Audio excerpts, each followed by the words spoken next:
Hello নমস্কার welcome বন্ধুরা, আজকে কিছু গরমাগরম আপডেটস দেবো। প্রথমে চলে আসবো দেবের ডিসেম্বরে যে ছবিটা মুক্তি পাবে সেটা নিয়ে, এবং এই ছবিতে কিন্তু প্রডিউসার হিসেবে থাকছেন দেব এবং অতুল রায় চৌধুরী অর্থাৎ বেঙ্গল টকিজ। এবং এটাকে নিয়ে যে আপডেটটা উঠে এসে সেটা হচ্ছে সম্ভবত এটা টনিক 2ও হতে পারে।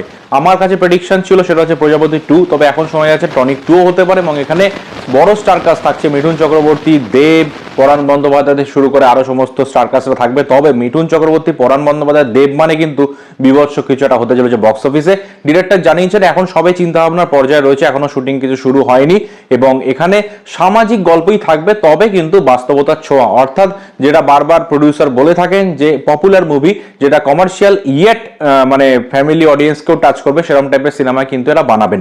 পরের আপডেট কিন্তু জিতের খাকি দা বেঙ্গল চ্যাপ্টার নিয়ে। আগের দিন একটা বড় আপডেট আপনাদের আমি দিয়েছিলাম রিলিজ ডেট সংক্রান্ত, আজকে কিন্তু আরেকটা আপডেট দেবো। সেটা হচ্ছে যে সুমিত গাঙ্গুলি, যাকে আপনারা বিভিন্ন সিনেমায় দেখেছেন ভিলেন হিসেবে, দেব হোক, জিৎ হোক, মিঠুন চক্রবর্তী হোক, প্রসেনজিৎ চট্টোপাধ্যায়, সবার সঙ্গে তিনি ভিলেনের চরিত্রে অভিনয় করেছেন এবং তিনি বেশ একজন জনপ্রিয় মুখ বাংলা চরিত্রে। তার চোখের জন্য, তার চোখ দেখলেই লোকে বোঝা যায় যে কে আসতে চলেছে। সেই সুমিত গাঙ্গুলি কিন্তু এখন খুব একটা বেশি তাকে দেখা যায় না চলচ্চিত্রে, মানে কমার্শিয়াল মুভিতে, কিন্তু তাকে মির্জায় একটা ছোট চরিত্রে দেখা গেছিল, খাদানও তিনি সম্ভবত থাকছেন।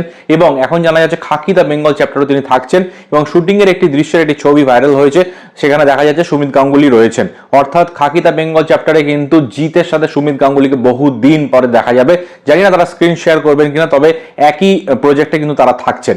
Last but not the least big update সেটা হচ্ছে খাদানকে নিয়ে। দেবের খাদান, যেটা হচ্ছে মাচ অ্যাওয়েডেড মুভি, দেবের কমার্শিয়াল কামব্যাক, সেটাই কিন্তু দেবের কিন্তু এই ছবিটা কিন্তু এটা মানে বিশাল একটা কিছু একটা হতে চলেছে বলে আমার মনে হয়। কারণ এর যে আপডেটটা শুনলাম, কনফার্ম আপডেট নয় ডেফিনেটলি, কিন্তু যেটা শুনলাম সেটা হচ্ছে কৌশিক গাঙ্গুলি নাকি থাকতে চলেছেন।